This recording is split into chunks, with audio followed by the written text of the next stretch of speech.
નમસ્કાર, ગુજરાત મનોમંથન 9 માં આપનું સ્વાગત છે। હવે જોઈએ આજના સમાચાર।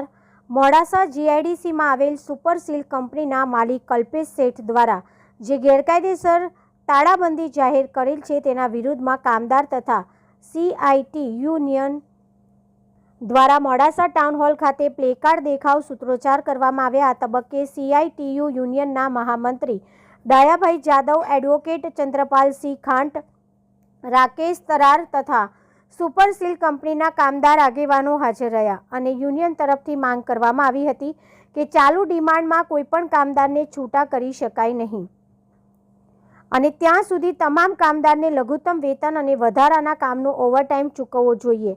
તેમ છતાંય સુપર સીલ કંપનીના માલિક તરફથી કામદારનું શોષણ કરવા માટે કામદારો યુનિયનમાંથી રાજીનામું આપે તે માટે તાળાબંધી જાહેર કરેલ છે, જેને યુનિયન સખત શબ્દોમાં વખોડી કાઢે છે અને સરકારની લેબર મશીનરી પણ આ પ્રશ્ને ઉદાસ હોય આશ્ચર્ય અનુભવે છે, જેથી લેબરના અધિકારીઓ પાસે આ પ્રશ્નોના તાત્કાલિક ઉકેલ માટે ત્વરિત પગલાં લેવા જણાવવામાં આવ્યું હતું। રિપોર્ટર વનરાજસિંહ ખાંટ, માલપુર, અરવલ્લી।